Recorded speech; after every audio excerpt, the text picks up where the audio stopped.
Thank you for viewing the 2026 CMS Merit Tips and Tricks webinar.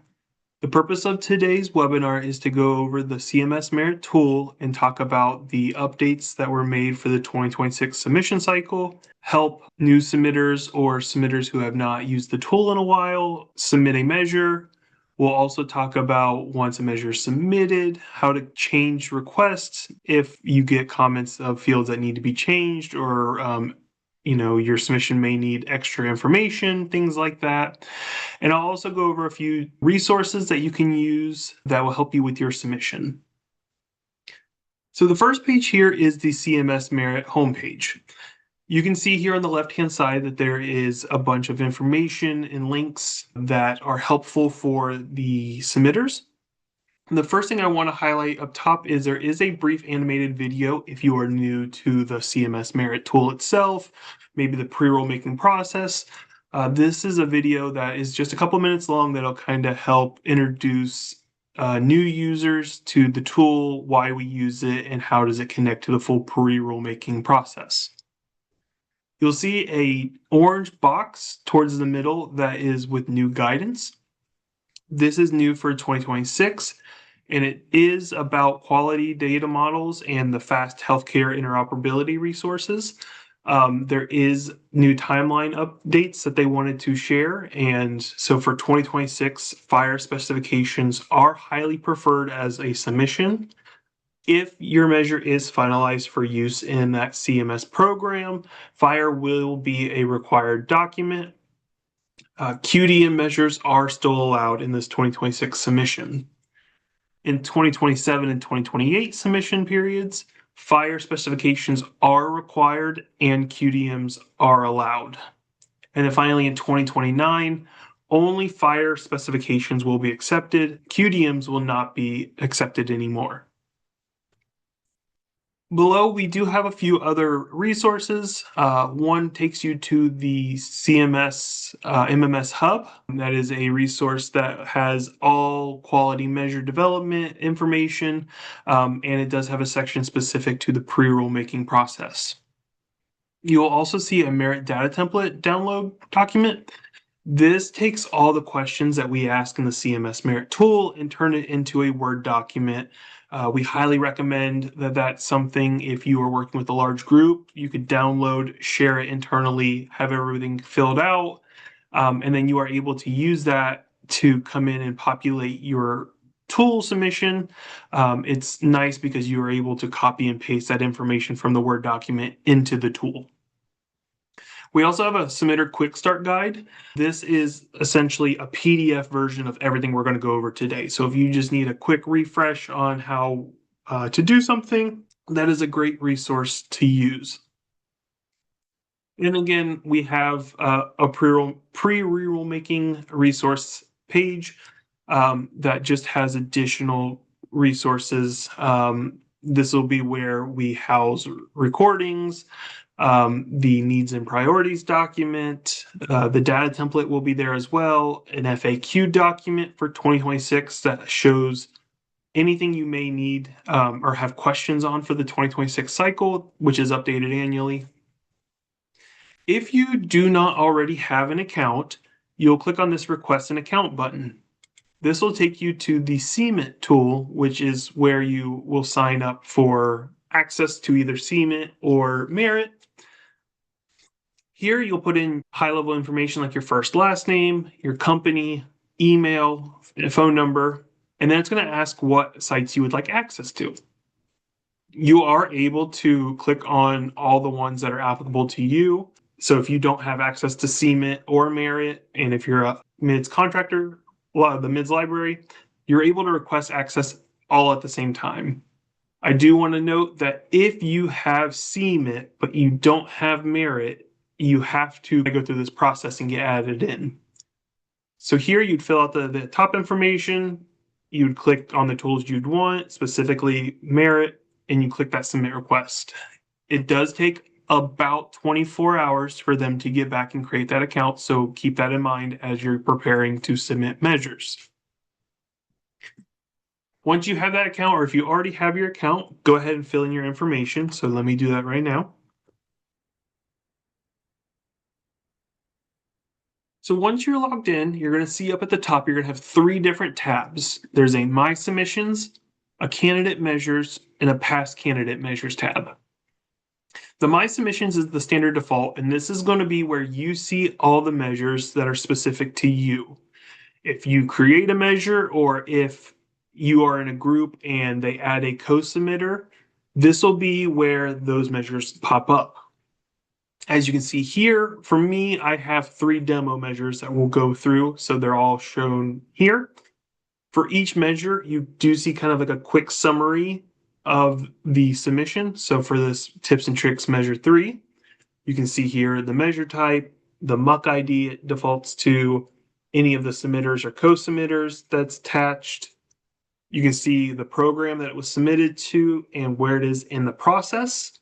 So you can see here it's in that second level review, which means it has already been submitted, and now it's being quality checked by the MMS team. You'll also see the measure description and any attachments that you upload and any activity, which we'll talk about later. Candidate Measures tab is where you will see all the measures that have been submitted for that cycle year. As you can see right now in this demo that there are 4 measures that have been submitted so far. You can see here is the measure that I submitted, and then here are other measures that someone else has submitted as well. So you'll be able to kind of see once they're submitted kind of what all the measures that are going through the 2026 MUC list cycle will look like. And the final one is Past Candidate Measures. This is a repository that holds all the measures that have been submitted to CMS MERIT over the years. This is a really good tool if you're wanting to find historical information. Maybe you submitted something in the last 3, 4, 5 years, and you'd like to kind of review that submission and maybe make enhancements to it. Or maybe you're just wanting to kind of see, maybe as a company, everything that you've submitted over like the last 5 years. You can go in and kind of take a peek at that.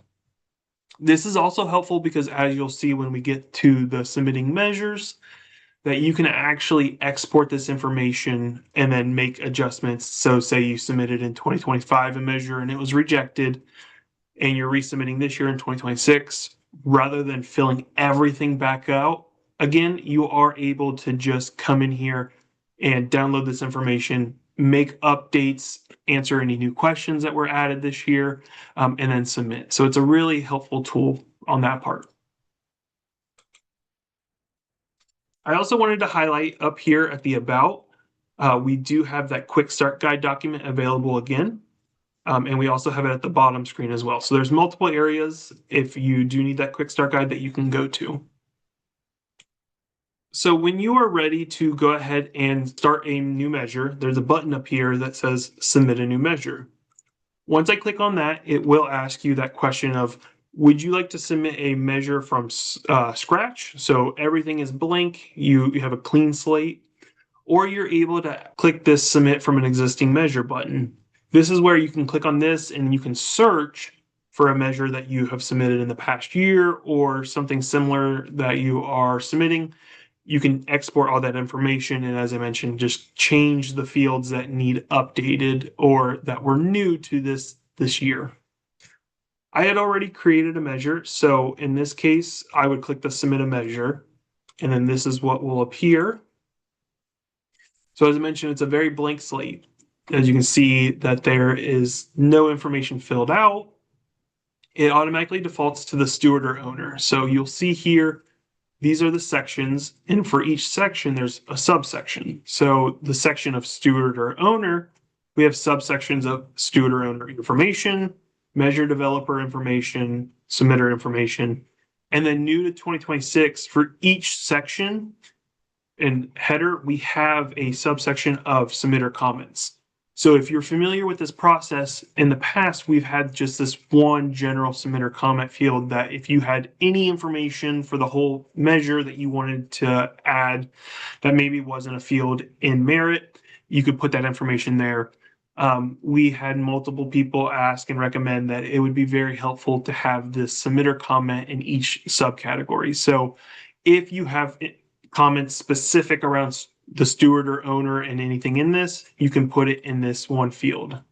It'll just help be able to break it up and help portray the story of your measure a little better to the reviewers. The next is the properties. And as you can see, there is a pencil mark. And what that is showing is that's actually an area that I had already started filling out. So I put in that measure title. As you are working on a section, it's going to show that pencil that you are currently working on it. Once that section is complete, that everything is filled out, it is ready to go, and you click the save or the save and continue at the bottom of the screen, it'll turn that pencil into a green check mark. That shows that that section is complete and you can move on to the next one. So really quickly, I will just come to the burden, and there's just one question. So I'm just going to click on one of these just to show that when I click the save and continue, I get that green checkmark button. There is also a QC that we have at the end that'll run and make sure that everything is submitted. I did want to talk about, so here on actually submitting information, we have a couple different ways of submitting measure information. You'll see some that are fill in the blanks. You're going to see some that are yes or no questions. You're also going to see some that are checkboxes that you can select all that apply.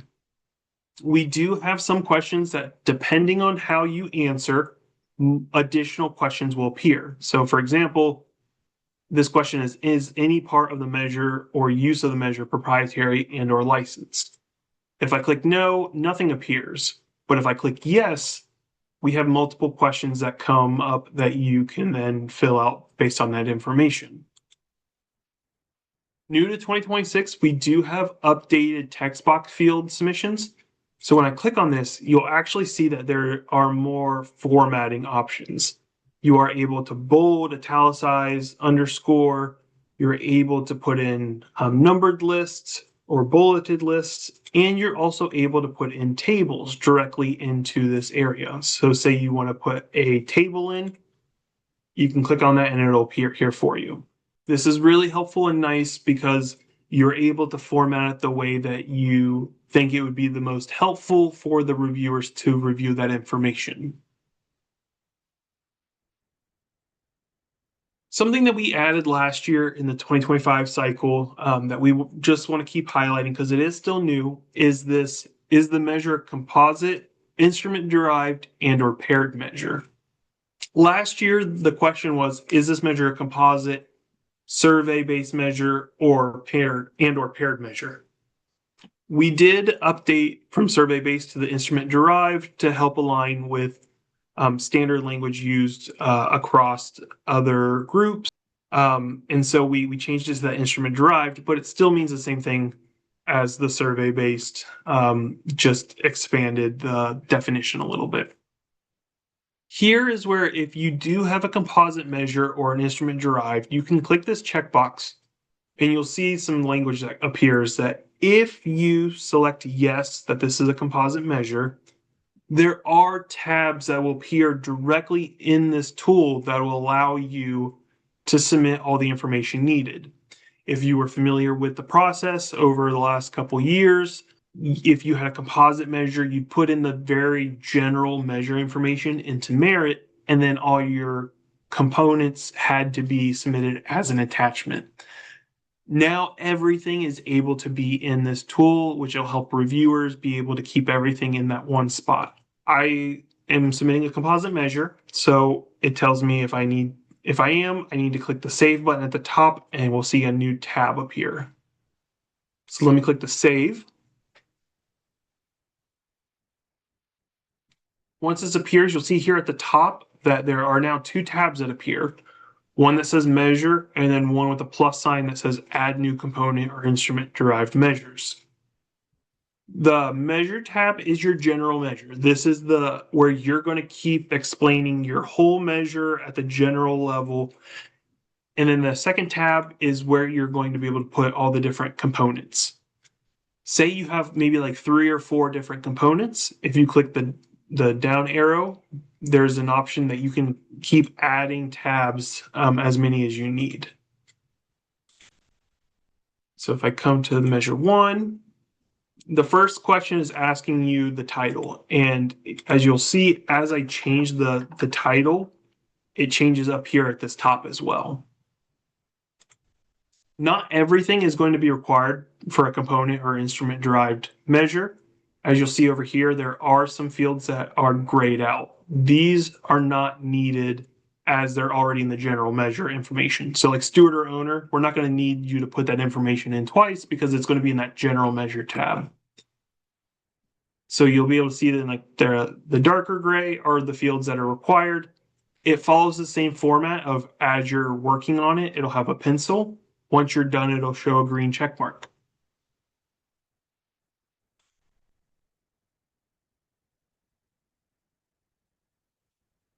Say you'd like to work on this with maybe another person.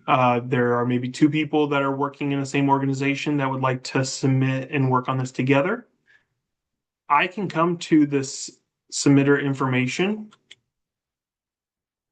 and there actually is a question that's allowing you to be able to put in someone else to be able to contribute to this work. So say I wanted to add WebJE to allow them to be able to edit this submission alongside me. I would find their username and I'd click the add button. And now you can see here that I am the primary submitter, but I have given access to the WebJE account. If I click that save and continue, and if I come back to this home screen, you're now going to see that all the submitters that I've added are here as well. So that means that when WebJE comes in, the My Submissions, they should be able to see this measure on their page as well.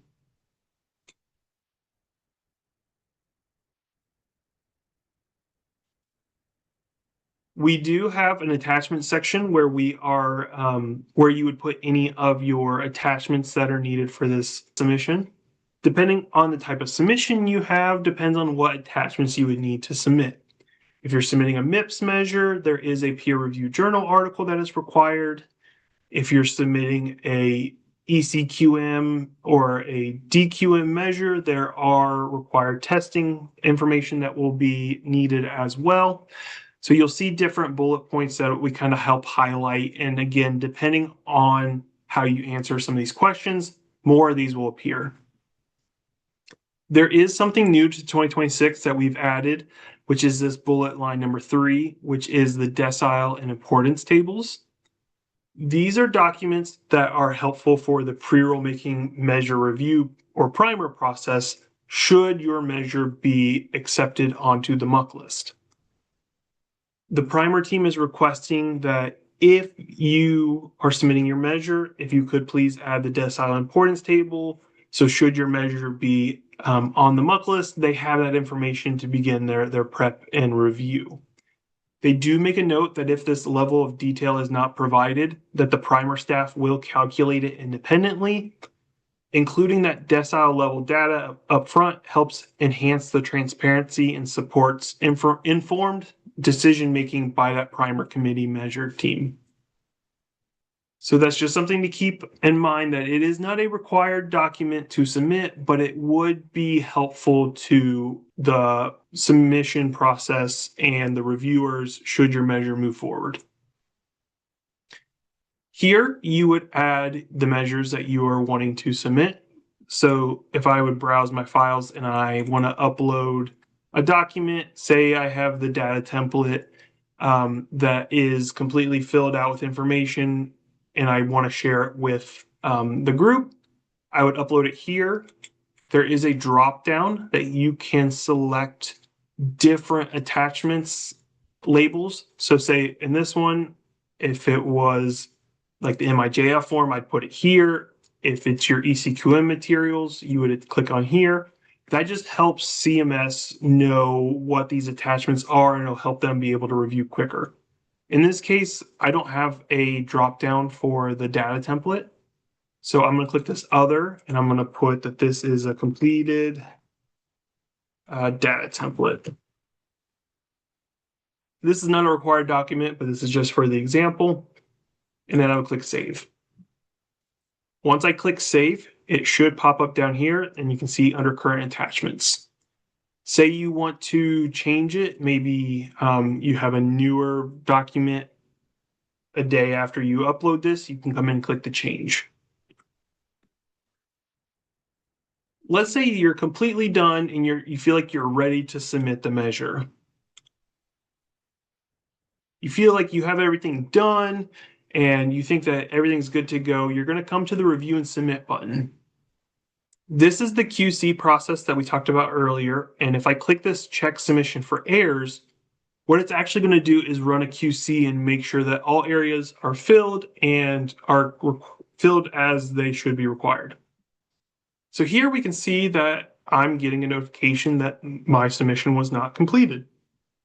You can see here it'll list out all the missing information, and you'll also see up here that I have a red triangle. So it's saying that I am missing my measure information. I'm missing what program this measure should be submitted to. So if I click on this, it takes me to the subcategory. And if I scroll down, you can see here, this is the question I missed. So I'm just going to go ahead and just click on a program, and you can see as you fill it out, it removes that like red highlight. When I come down and click save and continue,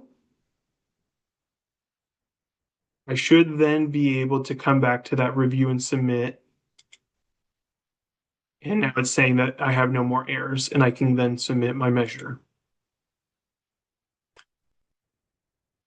Once I submit my measure, you're going to see this thank you, your submission is complete notification. Now let's say after you submit your measure, you're still going to want to keep an eye, because after the measures are submitted and the deadline of May 7th at 8 p.m. passes, there will be a QC process that the MMS team will go in and make sure that it's filled out correctly, that we don't see any major issues, and then it gets passed on to the CMS program where they may have some additional questions as well. You should get a notification to your email that a comment or question has appeared on your submission. Once you get that notification and you come and you log back in, you should be able to see that in two different locations. Here on the My Submissions tab, when you click on the correct measure, if you scroll to the bottom, there is an activity section. In that activity section, you see here that there is a comment from a reviewer that's asking me to change the measure title to CMS Merit Tips and Tricks Measure Demo number 3. So right now I just have a CMS Merit Tips and Tricks Measure 3. So they want me to add that demo part. So what I would do is I'm going to come up here and click this request change. What this is going to do is it's going to pop up and look very, very similar to your submission process. The difference is you're going to see these change request buttons on each question. If you come over here to the navigation section, you're going to see that the comment is on this property section in the measure information. So wherever I put a comment bubble is going to appear. And if you scroll to the bottom of that page, that message is going to appear again. So let's go up here and let's go ahead and make that change. So under measure title, I'm going to click that change request button. It's going to show the original, and then it's going to have the new value. So here I'm going to put in the new value of CMS Merit Tips and Tricks Measure Demo number 3. It is also going to ask for a change request, so like a reason for that change request. And I'm going to say QC reviewer requested. Once I filled out the new value and the reason for change, I click that submit change request. What that's going to do is that's going to then submit that change to the person that requested that change. You're all complete on this, and you can just exit back to your normal submission. You'll be able to see here that I did request that change. So here you'll see that I requested a change to the program lead. Here you can click that notify program lead, and what that would do is that's going to send them a notification that, hey, this change has been made. We also just recommend, just for tracking purposes, that once you complete something, you are able to just comment back and said, thank you, this has been addressed. This will help not only you make sure that you've addressed every comment, but it'll also help let the reviewer know that that question or comment has been addressed by the submitter. And then you'll be able to see those replies here as well. The last thing I just wanted to highlight is a couple other resources that we talked about at the very beginning. So if you are submitting a measure and you would like some more resources about the pre-rulemaking process, if you come to the tools and resources, there is a pre-rulemaking resources tab. And if you click on it, you're going to find information like the link to Merit, the data template, quick start guide, the frequently asked questions document, the needs and priorities document. This will be where you'll find the recordings of today's meeting when it comes up, and also the pre-rulemaking webinar that we're having. You're also going to find the peer review journal article template for MIPS measures. You're also going to find an example and the call for measures for both cost and quality as well for MIPS. If you have any more questions, please reach out to mmssupport@battelle.org, and we'll get back to you as soon as possible. Thank you so much and have a great day.